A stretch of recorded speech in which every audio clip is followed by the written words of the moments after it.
Hey guys, thanks again for tuning in to another episode of Everything Local. Today I'm joined by Nick from ARB in Thornleigh. Thanks for joining me.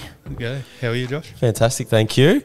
Phenomenal business, been doing it for quite a long time. Why don't you tell us a little bit about the journey, how long it's been around for and how it started?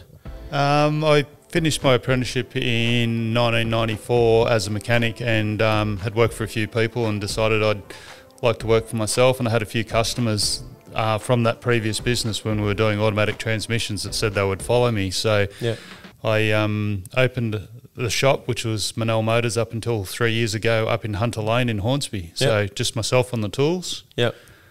Yeah. And so you just started it by yourself, right? No one else with you? No, just myself. Okay. And I think I did about 18 months on my own, and then I employed my first employee, who was my brother-in-law, Jimmy. Okay. And Jimmy's now the shop manager here. He did a couple of years with me and then went and did a panel beating apprenticeship and finished that, and then came back to me probably 12 or so years ago now. So yeah, wow, okay. Yeah. And after the 18 months of bringing on your brother-in-law, what would you have told yourself back then? Would you have hired someone sooner, or are you happy with how you progressed then? Oh, I think the time has to be right to be able to, support someone, and obviously anyone you're employing, you need to, make sure you can pay them every week, because you don't want to. I don't like to leave people out in the lurch. So no, I think the timing was pretty right. Yeah. So from there we stayed in Hunter Lane until 2002, where we'd been massively running out of room, and I think we had 4 people or 5 people working for me then. Yeah. And we moved into Pioneer Avenue at Thornleigh back in 2002. Yeah. And was it always this size, the space, or has it grown over time? No, the whole space at Hornsby was 250 square metres with 3 parking spots. Okay. Thornleigh was a 1,400 square metre block with a 750 square metre building. Yeah. And probably 10 parking spots, something like that. Yeah. From there, we had to sell. We'd bought this block of land we're on now, which is an acre, which is 4,000 square metres. Yeah, well.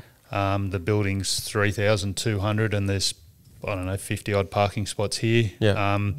So we sold Pioneer Avenue to fund buying and building this, and we rented a building next door for 2 years while we did the development. Yeah. So. Yeah. And how many people within the business now? 14. Okay. Yeah. Yep. And what's your role within the business? So I'm the owner. Yep. I try to work on the business, but a lot of the time, like a lot of other business owners, you end up working in the business and you end up working. I still work on cars now. I still enjoy that. But I'll do anything from driving our truck to doing our deliveries, dropping off customers, doing whatever needs to be done. So I've got a manager and I've got sales staff and a general hand that does the running around and our mechanics and our apprentices. But I'll do whatever needs to be done to make things happen, as you do when you're self-employed. So. Yeah, definitely. We got to get on the tools, like you said. You've just got to chip in wherever you need to. Yep. And how's it been throughout COVID? Have you seen many changes in what you guys do? April we slowed right up, which I think a lot of people did. And May it started to come back.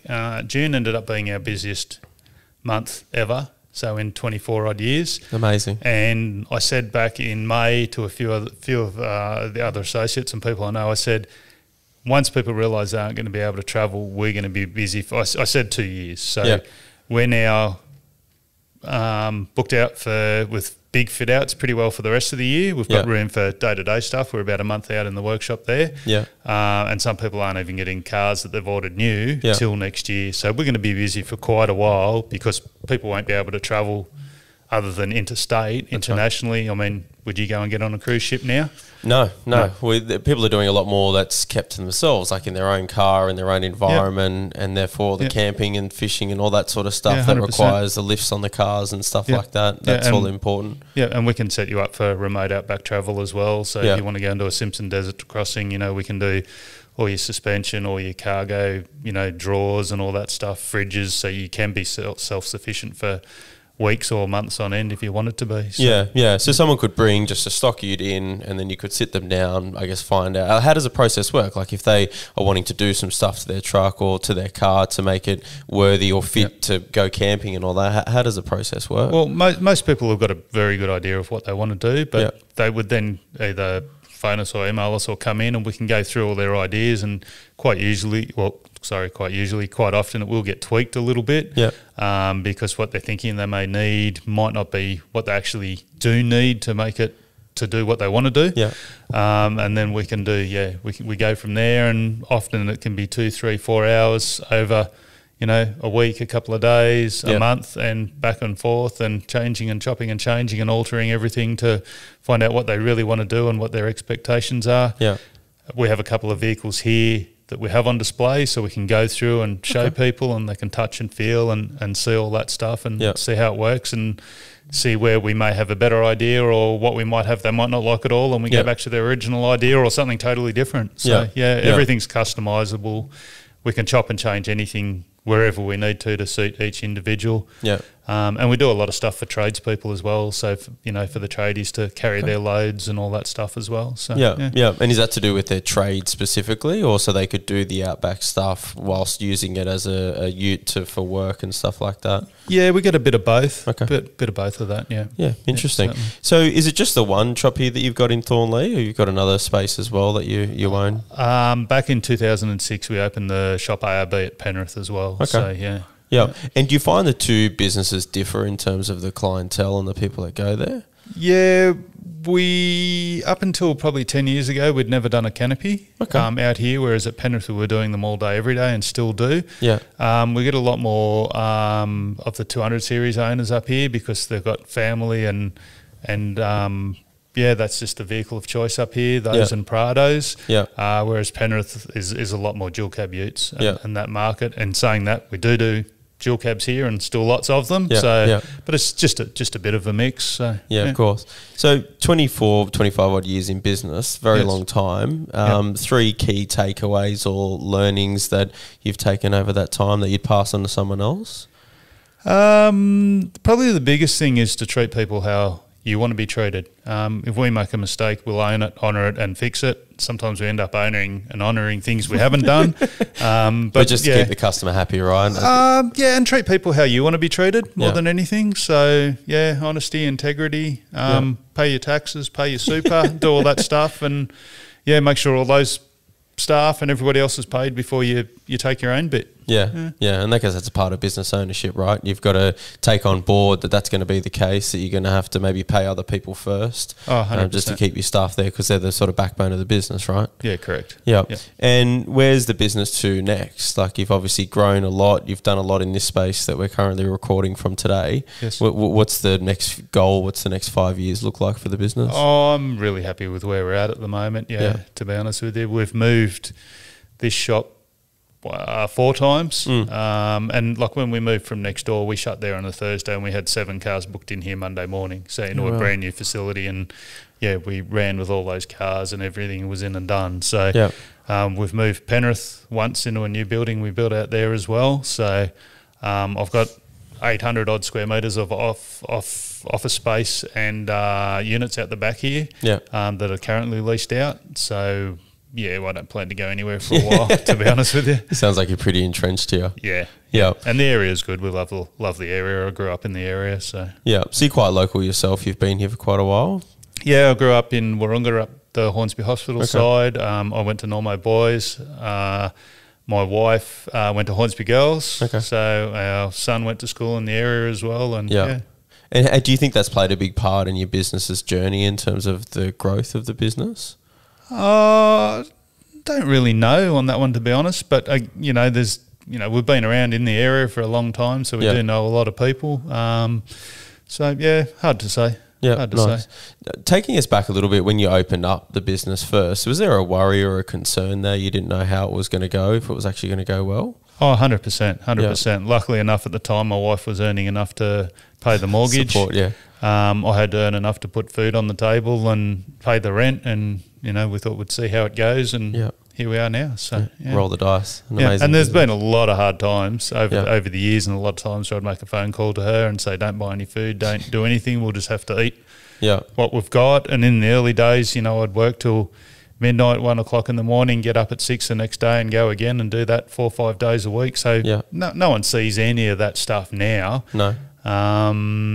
So, but it's part of the journey, and again, just doing what you had to do to make things work. So. Yeah. I think work ethic's obviously a big player in all of that, isn't it, in terms of business success and business growth.